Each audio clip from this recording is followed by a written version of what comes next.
Hi folks, General Manager Tony Mazzucco coming to you with our weekly Facebook Live. We're going to go ahead and get started in just a moment with our weekly COVID updates, and we do have quite a few COVID updates to go ahead and go over, as well as some other information, so we're going to get started in just a minute.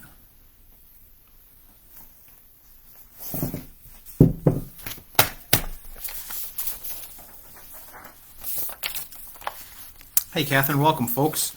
We're going to go ahead and get started in just a second with some COVID updates, and we have a lot of COVID-related information. Hey there, Michelle, to actually go over, as there have been a lot of changes in the last few weeks. Hi, Allie. Thanks for joining us. So we'll go ahead and jump right off into our COVID updates, since that's what we always start with. And the bad news is we're still in the red, and we're a little bit more in the red than we've been in the past. So we're at a 2-week case count of about 57 cases. I think, as everyone knows, the state. Joseph, great question. We're going to talk about the election I'll talk about that in just a minute because it's a little complicated. So we had about 57 cases in the last 2 weeks, and we're at about 13.6 per 100,000, which is the state's rating for per 100,000. So there's definitively a trend upwards in our daily case rate. If you want to, I always show this chart here. You'll notice that it was really high, then it dropped down, and it is going up. Cindy, great question. This vest I got at Day Street Sports. So a great local business, and we're going to talk about supporting local businesses in a little bit as well. So our numbers are continuing to climb, and we're seeing that around the state. Last week, we went from 72 or so towns to 120 in the red, and Norwood, of course, had already been in the red for a few weeks now. So what's changed? At the local level, not much. However, the governor has issued new orders, and those of you who have been following these lives for a while, we originally started off going through all of the different lives that, all the different governor's orders as they kind of came out, and we really haven't had much of a change in a while. But now the governor has issued a few new directives, so we're going to go over those and talk about the difference between Phase 3, Step 1, and Step 2, as we're now going to be moving back to Phase 3, Step 1. That's actually not much of a change. Some of the governor's orders actually are a big change. So the first thing in the governor's orders that's a big change is the mask mandate. Previously, if you were out in public, so walking on a street or in a park, the requirement to wear a mask was just if you were within 6 feet of somebody. It was when you could not maintain social distancing. Yes, Cindy, this is the town's, it's the town seal. You can get it with the town seal. You can get it the Mustang seal, St. Catharines. They do a lot of great stuff there. So before, again, you were walking in the street, you only needed to wear a mask if you couldn't maintain social distance. Now you're required to wear your mask in any public place. So what that does mean is, if you're walking down the street, you're walking your dog, you are supposed to be wearing a mask. If there is no one around you, there is still, of course, no risk, but the requirement is now that you wear that mask in public. There is still a requirement for stores. That hasn't changed when you walk into a retail store or a retail store or a restaurant. On the school side and on the employer side, previously, if you claimed a medical exemption for your mask, they were not allowed to ask you for any proof. Now an employer is able to ask you for proof, and in schools they're allowed to ask for proof as well. It's our understanding businesses are still not allowed to ask that, but your employer may ask that. I don't know how often that's going to come up, but they may now ask that. So the mask requirement is now anytime you are out in public. They're also suggesting you wear your mask if you are at an indoor gathering in your home with people who are not part of your household. So that's the mask change. The next item that's changed that's relevant for us is we'll call the stay-at-home advisory.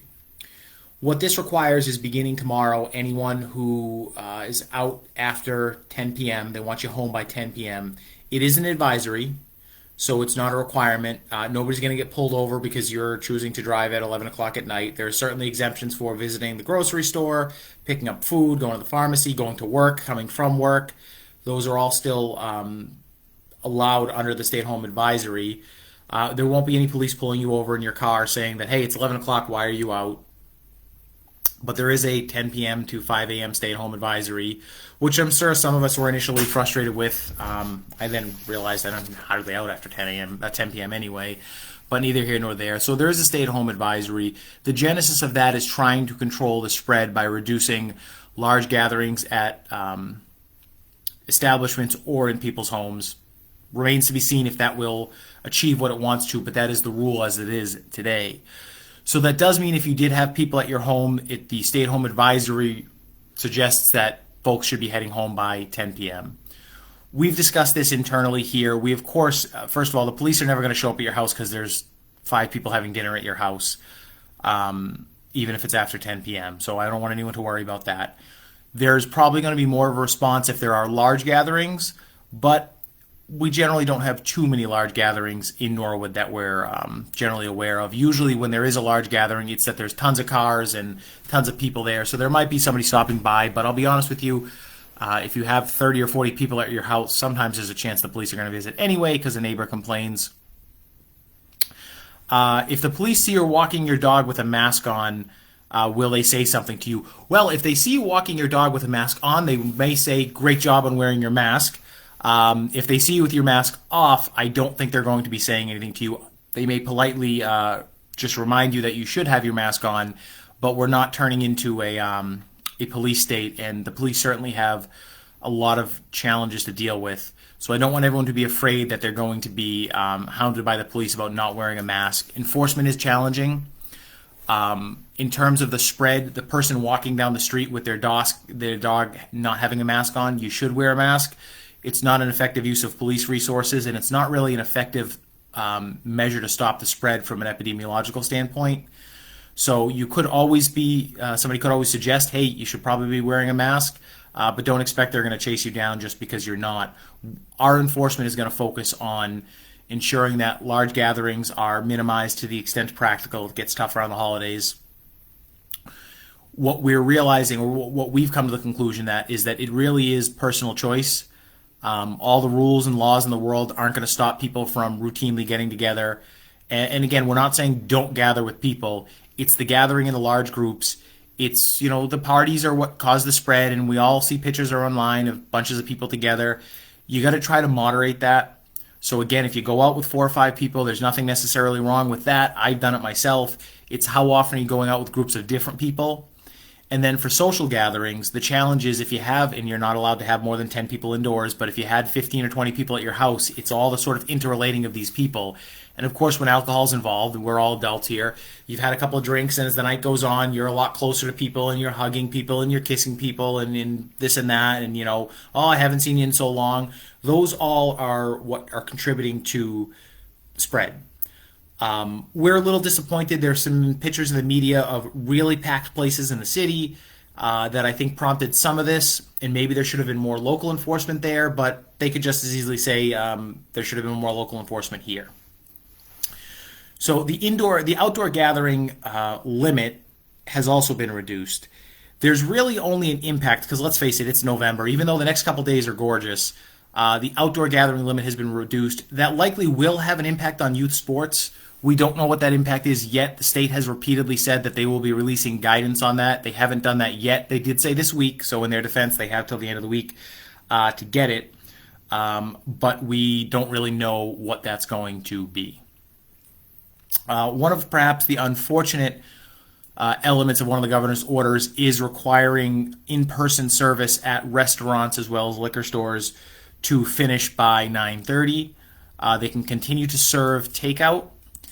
This will probably have a negative impact on some of the bars and restaurants in town. Again, trying to prevent the large sort of gatherings that happen at these places, and the idea being, right or wrong, later at night, people have been drinking more. There's a lot of people together, and we'll have to see what happens with that. Peter, just a quick question. Veterans Day is next week. We will be doing a digital set of ceremonies. Teddy Mulvihill, our veterans agent, is working on that. We're concerned, so our enforcement, I guess, for the restaurant and bar portion of the order is we've kind of come up with a program where it's really going to be sort of a conversation the first time and a discussion of the rules. Then there'll probably be sort of a verbal, hey, you shouldn't do that. We might follow it up with a written warning after that. We think we've had really good compliance by and large from all the bars and restaurants in town.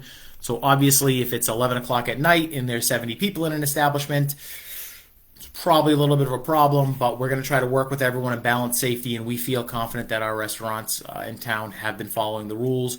We have had no cases traced to restaurants or from people visiting restaurants.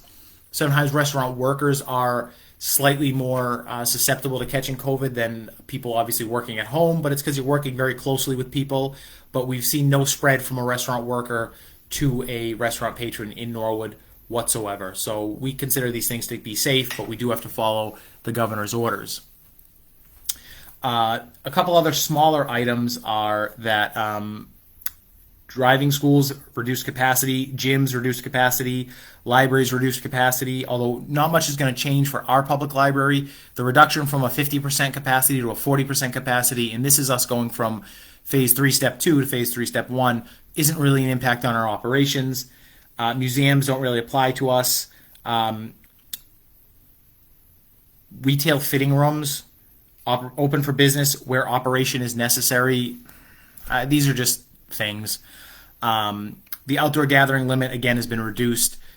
Indoor theaters and performance venues do go back to being closed at phase 1, but that really doesn't impact us. Really, the only indoor venue we have is the Norwood Theater. We have the Fallout Shelter. Neither have been open, so there's no real impact for us. And my understanding is movie theaters, which of course we don't have any here, will still be open. Outdoor performance venues, are at a 25% capacity, no more than 50 people. Lisa, at this point in time, no impact on the schools directly. Originally, the governor had suggested that after 3 weeks in the red, schools may want to consider going into hybrid, sort of a full remote model. The governor has now backed off that, and DESE has backed off that. It does remain a local decision. Districts are going in both ways. The governor is now seeming to state that he believes schools should stay in session, although it remains a local decision of the school committee. I believe that the health department is going to advise to stay the course with it schools. We have had cases of students testing positive in the school department, just like every community in Massachusetts or most of the communities. We're still not really seeing spread in the schools where we have large numbers of cases tied to a student. That could always change, but it does appear that the spread level is low with schools. Now, I will caveat that with the hybrid model and how we've arranged things, and a lot of kids out doing remote means schools aren't in normal session the way they've always been. So I don't know how the rest of the world is handling it. In Norwood, there's not a lot of spread, given how we've established things and set things up here today. That could always change, but as of right now, I believe the school committee is going to discuss it tonight, but this has no impact directly on the schools unless the school committee were to make a decision to make some changes. We cover the face covering in order. November 25th, outdoors, no more. So the indoor gathering limit is 10 for a sort of a personal home or an event. That doesn't mean that a restaurant can't have more than 10 people in there, so that's a little confusing. Technically, if you were to have a party at your house, which we advise against, keep the people minimal, you're not supposed to have more than 10 people. Generally, enforcement will only take place later at night, but we're not driving around counting the number of people in homes. If you feel somebody's doing something truly unsafe, you can always report it to us. But again, it really is about personal choice. I want to assure everyone on Thanksgiving, the recommendation would be try to keep it small. Now, that's concerning because you may have elderly family members who maybe come to your house and want to make them happy.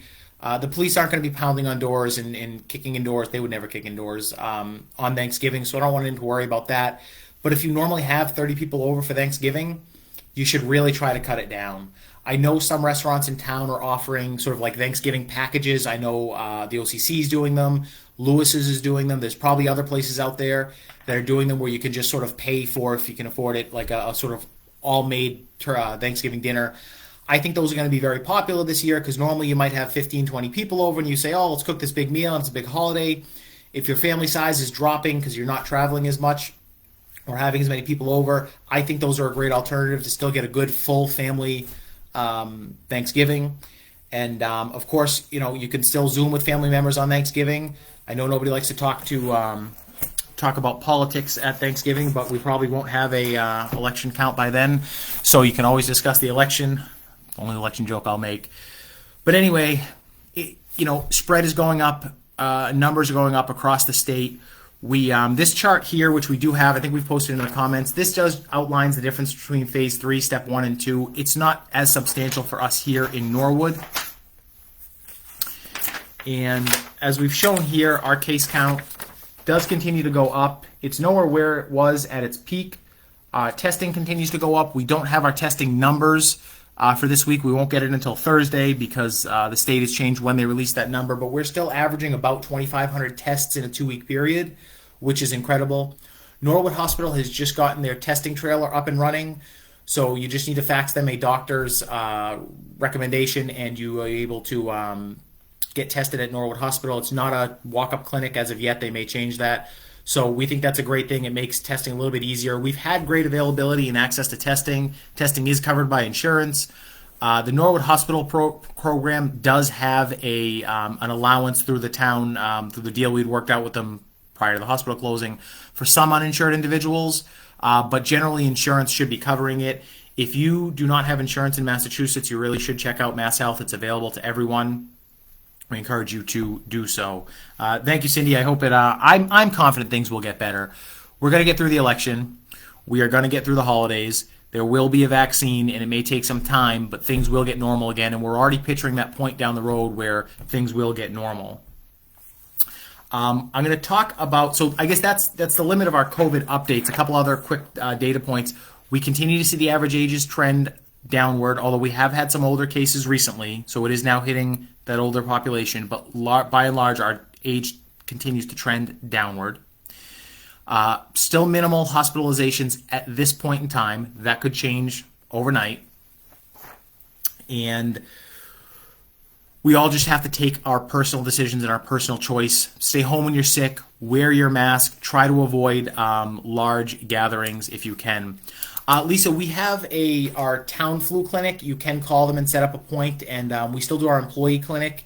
You can also get a flu shot at CVS, I think Norwood Pharmacy, Walgreens Pharmacy, through your primary care doctor, but you can call the health department to set up a time for a flu shot. We're also working on a program with the schools because I think, as everyone knows, all school children in Massachusetts have to have a flu shot by the end of December. We're working on doing a couple of flu clinics at the schools for students who still need to get their shots. I believe that's going to be the beginning of December. We don't have all the details worked out. We're actually working with CVS, Walgreens, and Norwood Pharmacy to do a program at the elementary schools. So more details to come out for that because everyone does need to get their flu shot. So you can call Town Hall. We do have some spots available. And if all votes are counted, the COVID situation will improve vastly. I'll share a quick picture for everyone. We'll jump into the election because we had a question on that. I was going to post this on my Facebook page. If everyone's curious, you hear about these other states still counting ballots, and it just has to do with Massachusetts allowed the early counting of ballots. Other states didn't, so it's taken them forever. But if you want to know what it secretly looks like when people are counting ballots after everything's been submitted and you're at a tabulation center, it's basically this. It's people sitting in a room. It's a thing going into a machine. It's a check here. There are a lot of checks and balances in the system. I know it's sort of a mystery to a lot of people, but it's just people doing work and counting things. Our clerk's office has done an amazing job with this election. 10 times the amount of work, 0 additional dollars from the state, incredible complexity. And the goal for the beginning was to not make the history books with this one. If it was a very contentious election or a litigated election, we just wanted the history books to record that in Norwood the election just went without any problems. And by and large, it did. I can't tell you how much work Mary Lou and her team have put into this election to make it work and how much happens behind the scenes. We averaged about 300 people per day for early voting and about 500 to 600 ballots per day for mail-in ballots. The final turnout was 84%. Last time, the final turnout was about 84%. However, we have about 900 to 1,100 more registered voters this time than last time. So the percentage looks like it stayed the same, but it's actually about 5% more people voted in Norwood this election than they did for the last election. So that may not seem like a lot, but if you have ever worked at a poll, an extra 60 or 70 people a day, it adds up quickly. And the complexity of the early voting and the absentee voting and the mail-in voting was enormous. So turnout 84%, but about 5% more people voted than last time. We were at about 48% turnout before we opened the polls on Tuesday. So that shows an incredible amount of people voted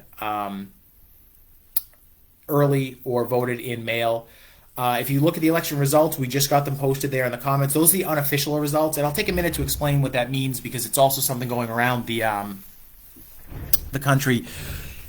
The polls close, and we have sort of electronic tabulation, but there's always some votes that still either have to be counted manually or sometimes folks will vote provisionally. And what a provisional vote is it simply means that for some reason our data doesn't seem to show that this person is properly registered to vote. They're allowed to vote, and then it has to get investigated, and sometimes that takes a couple of days. So an example of that is, and I know everyone likes to think there's nefarious conspiracy theories out there. I've only worked elections in Maine and Massachusetts, and I can tell you maybe it happens elsewhere in the country, not as likely to happen here just based on the checks and balances in the system. But let's say I lived in Walpole, and I'm registered there, and I show up in Norwood, and I insist that I'm registered in Norwood, and I have a license, and I have a light bill, and I have all this other stuff, and I say, look, I'm supposed to be registered here, I know I did. Usually what happens is that person is allowed to vote provisionally, and then that is looked at in the state system, and if it's confirmed that you are registered to vote somewhere else, usually that vote is not allowed. It's a little bit more complicated than that, so it happens sometimes. You're always supposed to discern the intent of the voter. Another example of not a provisional ballot, but where a ballot might get hand counted, is we fill in little circles in Massachusetts. I think most states do.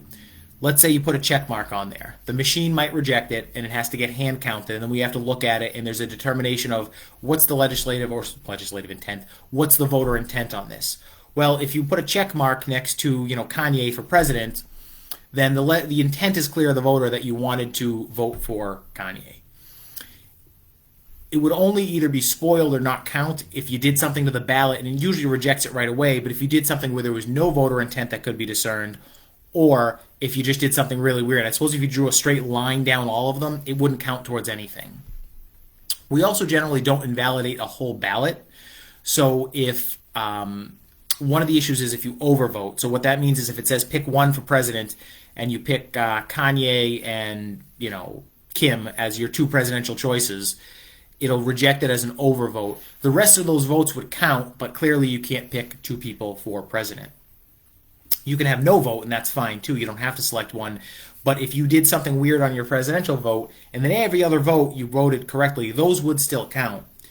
And then we have to count the write-in ballots. I always tell people, I know sometimes people like to just write in Mickey Mouse or something like that. That ends up just generating a lot of work for the staff. It's certainly your right to vote write in who you want, but usually I always recommend if you're going to legitimately write somebody in because it's who you want, write them in. If you're going to write in Mickey Mouse or something like that, or Winnie the Pooh, that just ends up being a lot of work for the staff because we actually have to count it and record it, and somebody has to say, okay, Winnie the Pooh has 1 vote, Mickey Mouse has 3 votes. So I always recommend don't do that if you don't want to, if you can avoid it. If you want to vote your conscience, I'd always recommend folks to do that. But all of those votes have to be counted. So we post these as the unofficial results, and then you've got to go and look after everything gets finally tabulated. And there will be some late mail-in ballots that come in that were postmarked by Election Day. Not too many. Our number of mail-in ballots as we got closer to Election Day did slow down. But the final sort of certified results come out maybe a week later. That'll happen virtually in every city and county in every state in the country. That's why they'll say, well, the unofficial results are these. Usually your certified results don't make a difference. That being said, some of these, the election, and we're not going to get into the politics of the election, of course, but where you see that there's a 10,000 vote difference between 2 million votes counted, that's why it might take some time because there may be enough of those provisional ballots and question ballots that you got to actually wait till all those numbers come in. Military ballots from overseas usually have an exemption for how long they can come in. All those things need to get counted. That's usually what takes a little bit of extra time. It's fairly simple here in Massachusetts. Some of these other states are going to take a while to get their stuff together. And again, if you're talking about a 10,000 vote difference on 1 or 2 million votes, you're going to really need to wait for every last number to come in and then do sort of your full certification on that. We did get a question about recounts and how that works in Massachusetts or anywhere in general. Most states have some sort of a framework for requesting a recount. I can tell you, at least in states that use a similar system to us, which Maine's the only one I'm aware of, I don't know what other states do, A recount's not likely to change anything. Now, if it came down to 5 votes, you might want to do that. If it's 5 votes on a couple 100,000. Recounts historically, at least in Massachusetts and Maine, have never really turned up too much of a difference. Sometimes you might, sometimes people can read things wrong, but it's usually not too much. So 84% turnout, but about 5% more people voting this election than last time, about 1,000 additional registered voters, which is great. And you can send the clerk's office a note if you get a chance, just telling them what a wonderful job they did. And they were helped out by Chris Welch and Addie Janid from my office. I basically lost my two seasonal interns to them for the fall, and they brought in a lot of other folks, and there were a lot of other town hall employees and poll workers and volunteers that helped and made a huge difference in making the election go as smoothly as we did. I got to just about all the polling places to visit the poll workers and work with Mary Lou and help triage some of the challenges that come up on election day, and I think everything went well. A couple of little problems. You always have a machine that goes down, or somebody who swears that they registered to vote here but they registered to vote somewhere else. That always happens. By and large, it went well, and I think folks did a great job. So that's the election. A couple other things. We have quite a few announcements and things to go over. Friends of Norwood Center is running a campaign called This Fall Shop Small, and I think that's really cool. And what they're encouraging folks to do is try to shop small, especially this weekend where we're going to have gorgeous weather. I was stuck inside most of the day today. Somebody sent me a message and said, okay, thanks, sounds great, enjoy the great weather. And I'm like, what's the weather like outside? I finally went outside around 3 o'clock and found out that the weather is great. We're expecting good weather for the next couple of days. So if you can, shop small. This vest I got at a local business. My shirt is by the Norwood Trails Committee, which we'll talk about in just a moment. They got these locally as well. There's a ton of shops downtown and in South Norwood. Shop local if you can. This fall, shop small. I think that's a great slogan. One of the other things I want to talk about is we've had some restaurants that have struggled a lot through COVID, and some have been able to sort of keep their head above water. The governor's latest order is going to hurt some of the restaurants in town, particularly if they really rely on any business after 10 o'clock at night. They can continue to offer takeout, but for some places, their takeout business after 10 o'clock at night generally drops down.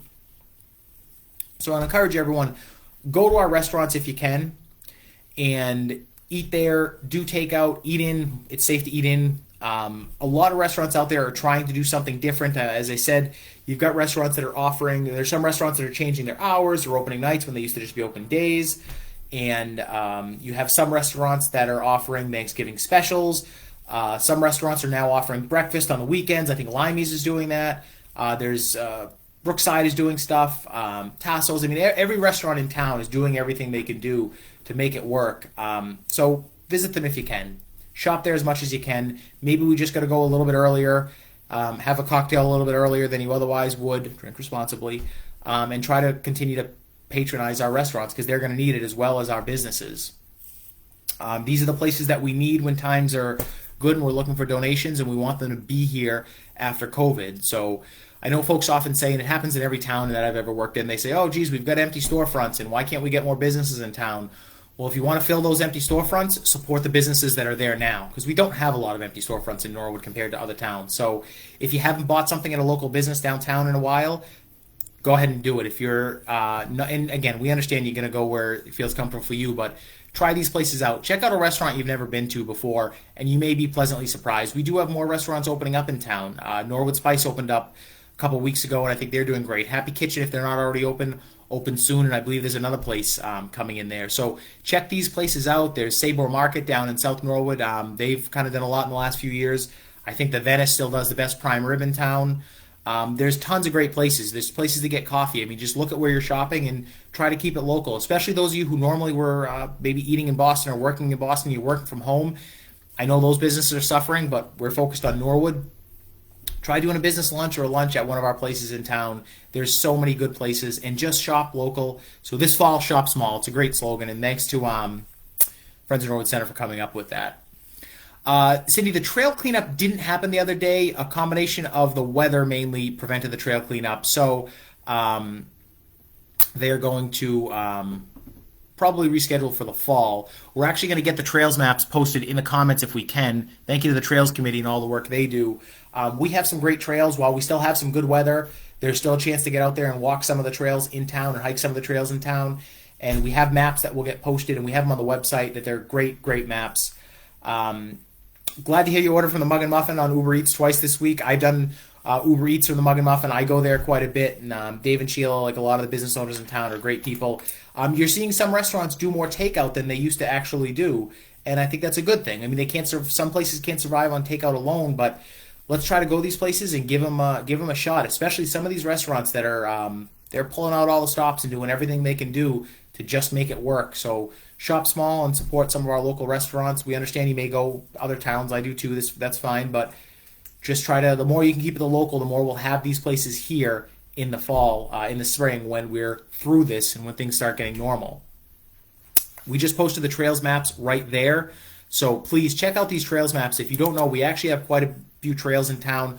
A lot of folks who have lived in town their whole lives never knew we had as many trails as we do, and we're looking at some great CPA projects both in the fall and in the spring to expand some of our trails, make some more accessible trails, and really connect the whole community through trails, which we think is a great thing. And kudos to Joe Greeley, Sue Bartlett, Vic Babel, Ernie Pachakowski. There's a whole lot of people on the Trails Committee, and they do a great job promoting the trails in town and doing a lot of work, and they enjoy using the trails as well. A couple other things I want to talk about. One of them is the light department has a program called My Meter. And what this lets you do is it lets you sign up your light bill. You can do it, I believe, with your water and sewer as well. I have it set up for my light bill. And you can get email or text updates on your energy usage. So you can just get what your daily usage is if you want. You can set the bar low enough, or you can say, hey, I usually use around 18 kilowatts a day, and I want to know when I go over 20 or go over 25. You can find it through the Light Department's website. We'll see if we can get it posted here in the comments. I want to encourage everyone to sign up for My Meter. And the reason is that you can really find out how much electricity you're using and what different devices in your home use at different periods of time. So when I'm not using anything at all, my electric usage drops to under 8 kilowatts a day.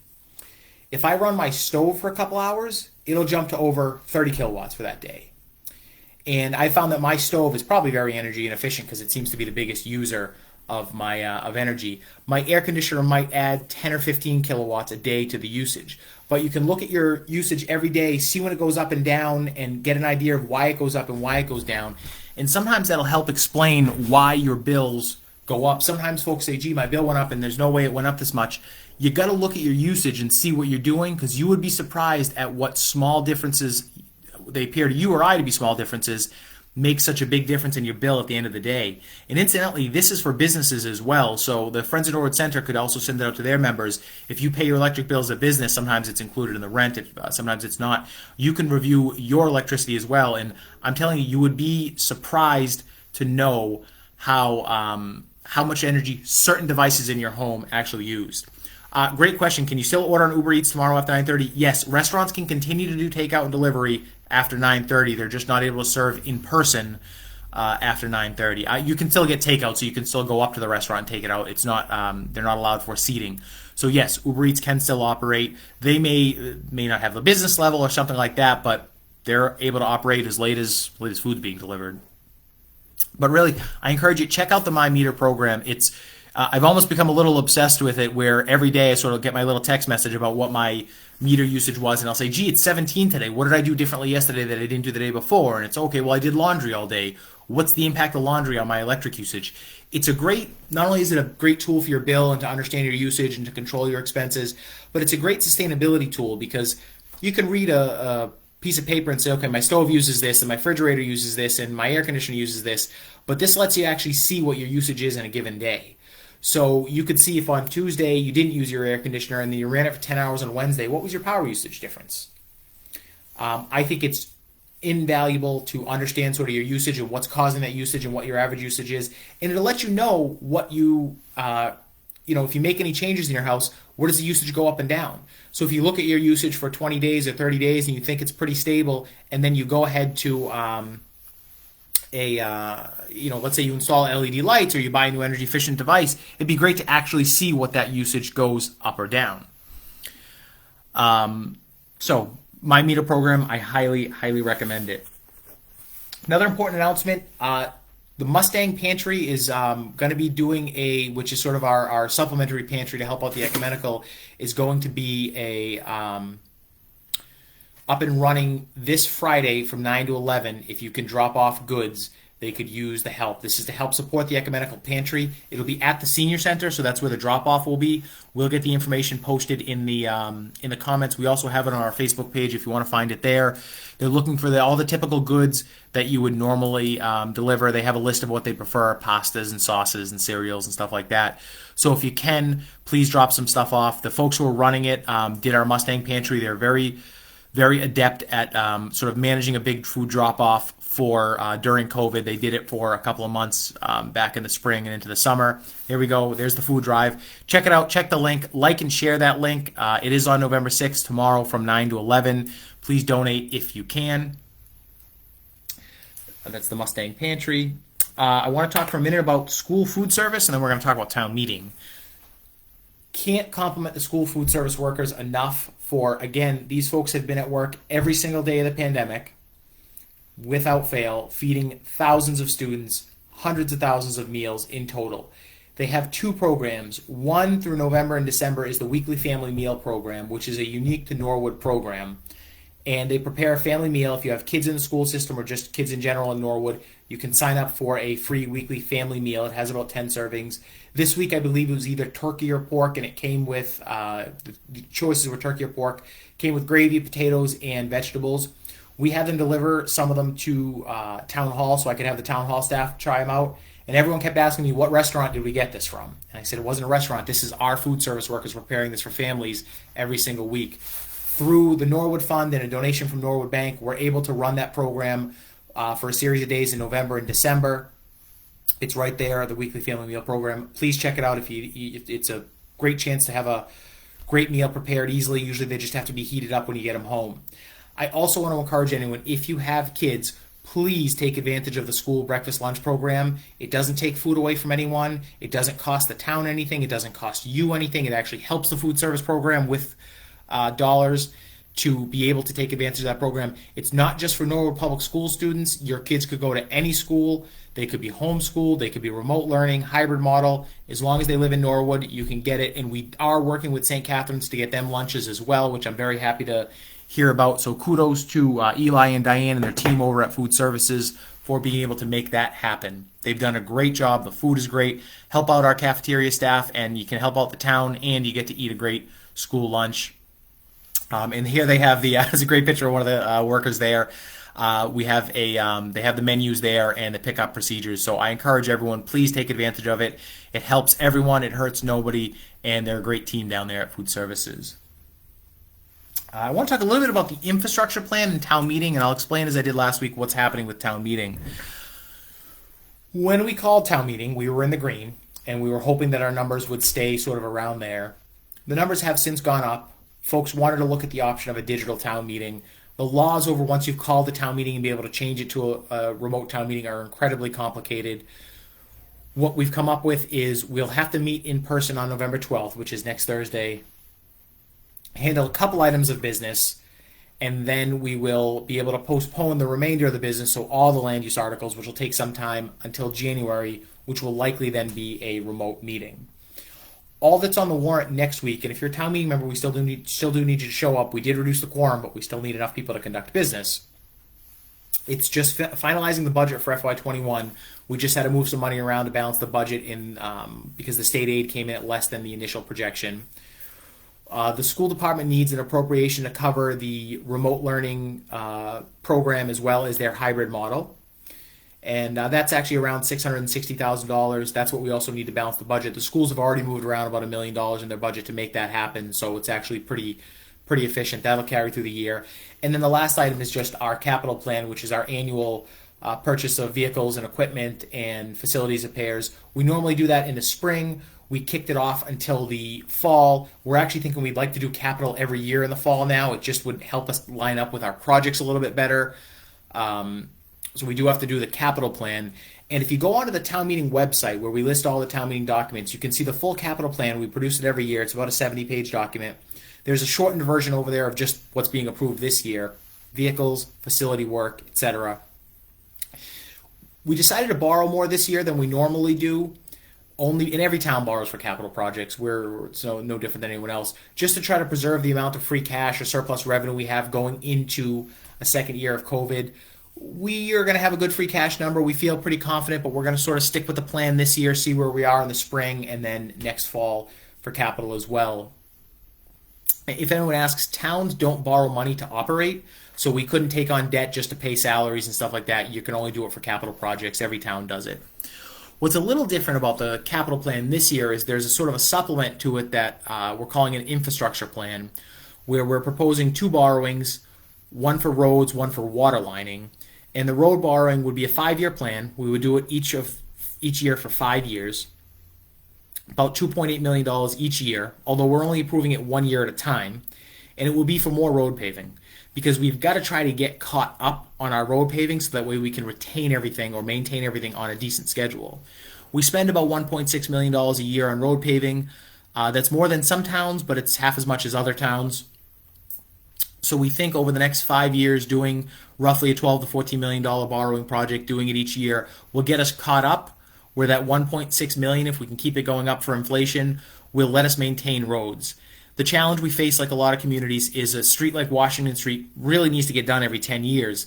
So the busier streets eat up so much of the road money that we can never get to some of the other streets that people drive on regularly, and those are the streets that actually can last a long time. So if you think of a typical subdivision street, those can last 30 or 40 years without a problem and not have to get done, but we're almost never able to catch up to them.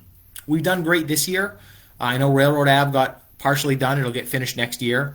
So we want to start investing in our infrastructure. The borrowing rates are as low as they're ever going to be, and there's never an easy time to invest in your infrastructure, but the time is always now. The second project is the first of a 10-year project to continue to line our water mains. Now, what does that mean? Like every town, water runs through a pipe, and lining them is just really inserting a concrete sort of shield into the tube to increase fire flow, increase water flow, which is great for your pressure at your house. It's great for fire flows, reduces turbidity in the water, helps prevent any leaks or breaks in the pipes themselves, and which helps us reduce our overall water loss. We pay sort of a bulk rate to the MWRA, or the Mass Water Resources Authority, for all the water we consume in town. And if that, as that leaks out through the system, the town is still paying for it, and it's still working into your rates one way or another. Now, it's a big project. In total, it's about $45 million. We're breaking it up into 10 increments. That gives us sort of an exit ramp each year if we decide we have to sort of take a pause because rates have gone up because of some other issue, or there's some other concern where we say, hey, another project has come up, or we're doing too much work, we need to slow it down. So it's about as strong of a on-off ramp as you can for a program. Doris, the whole thing should get finished next year if the road borrowing is approved. That'll give us enough funds to actually get the entire project completed on Railroad Ave. Another example, a long street like Railroad Ave is almost impossible to do in 1 year. It eats up too much of the road money. We need to get caught up on a lot of this because Railroad Ave probably hasn't been done in 30 or 40 years. We can get it done and get it done right, and then we'll get another 30 years out of it. So I've shown pictures before of what water lines look like, both lined and unlined. I'm going to pull those up now just to give everyone who hasn't seen them a quick example. This is what a lined water pipe looks like. So that's all. It's just a little sort of concrete insert into the pipe. When they're unlined, this is what they look like. So you get all that sort of rust and everything build up. Doesn't affect the safety of the water in terms of the drinking water. It does help with the coloration. It's big on the flows for both fire. It's big on helping your pressure, although we wouldn't spend all this money just for better water pressure. But as we repair the system and we find repairs in the system, it helps reduce leaks, it helps reduce breakages, which there is no breakage that doesn't cost us a lot of money in overtime and equipment. We had one by the Civic the other night. It was just an old pipe. It was actually, the pipe wasn't that old. It was from the 80s. It broke, and I mean, it was probably $5,000 or $6,000 when you add up all the overtime and the crew and everything it takes to get it done and to get it fixed. It's tough on the crew too. So, for every project you do where you get all these benefits, if you're saving a couple of those a year, you're saving a ton of money. There will be an impact on water rates. Any money we spend on water and sewer comes out of water rates, just like any money we spend on electric comes out of electric rates. We estimate that this will be about 1.7 to 2% a year increase on the rates each year that we do it. But again, we've built in that off-ramp each year where if we say, hey, you know what, we've done this for 4 years, and we need to stop because something changed with the MWRA and the rates have gone up too high, or we've been tearing up too many roads, we just need to take a break. We have that off ramp each year, which is a great way to be able to do it with the system. You are welcome for fixing Maple Street. We want to fix more roads. I know we're a little unique that seems to be all I ever want to do is just pave more roads. And John, thank you for the compliment. The flags do look great. Kudos to Teddy Mulvihill for arranging that, our veterans agent, and the DPW and Light Department for doing the work to get them all up. I think they look wonderful. Gearing up for Veterans Day next week. We will have digital Veterans Day ceremonies. Unfortunately, we can't really come together in person, but we will have digital Veterans digital Veterans Day ceremonies. And next week, the Board of Selectmen will be voting on adding veterans to our senior tax work-off program. We found as we're digging around to find as many different exemptions and abatements for folks as we can, that we can have veterans are allowed under state law to apply for the same senior tax work-off program. They have to meet the same conditions. So Teddy and I worked on that, and we're going to be presenting that to the board next week for hopefully their approval. I'm sure they'll want to discuss it and take a look at it, but another way we'll be able to help out veterans if they meet those qualifications for the program. All right, we have talked about, I have, as always, I always have a note here that I can't read what my actual note was. So we'll just review a couple of things. Our COVID numbers are up as a result of not just of our numbers going up. We're now moving back 1/2 a phase. Not a big change. Some capacities change. We are at 13.6 or so per 100,000 for our case count, so still in the red. The governor's orders have been updated. You are now required to wear a mask in person instead of digitally. You're required to wear a mask anytime you're out in public. And restaurants will be closing to indoor dining 9:30, 10 o'clock, depending on how you read the statute, beginning tomorrow. So if you have a chance to go out tonight, by all means, support restaurants. Continue to go out and support restaurants. This fall, Shop Small, which is our Friends of Nord Center campaign. So we encourage everyone to do that. As we look at some more restrictions coming in, please remember to support businesses in town. Town meeting is coming up next week. Those info sessions that we did 2 of them. We have those posted here. They're on NCM. Big credit to NCM for helping us get the town meeting videos out and the information sessions out. We would be lost without NCM, which is the best public access channel and group in America. I'm convinced of that, and I've seen it. We also encourage everyone, check out the town meeting page. The full capital plan is on there. The full infrastructure plan is on there. The warrant is on there. The budget's already been approved. We're just making an adjustment, but that's on there as well. The yellow sheets, which for those of you who are new to local government in Norwood, the yellow sheets is just the explanation of what's on the town meeting warrant. We've just called them the yellow sheets for so many years, so they're on there as well. The FinCom's pink sheets, which again, likely like the yellow sheets, were just printed on pink paper one year, outlining the motions for the Finance Commission. It's all on there. If you have any questions, if you don't understand any of it, feel free to reach out to us. You can contact us at managers@norwoodma.gov. You can contact the DPW if you have specific road and water questions, or any of the departments on there for any of the projects on the capital plan. We will see you in person at town meeting next Thursday at 7 o'clock at the high school. Sorry, I actually think town meeting is going a little bit earlier this year at the high school. For those of you who are town meeting members, we'll have some of the same precautions we did last time. The chairs will be well spread out. We're going to ask everyone to the extent practical and maintaining a democratic system, keep it short. You'll be checked in, and we hope to see you there, and hopefully it'll go quickly. We haven't gotten too many questions. We've gotten a few, but please, by all means, email any questions or comments or concerns you have, and then we'll have a much longer and probably digital meeting in January for town meeting. With that, I believe I've reached the end of my announcements for this week. We had quite a few COVID announcements. We'll be getting our data sheet posted later today after the state releases their numbers, and we're going to keep on keeping on. Does anyone have any questions before we close for today?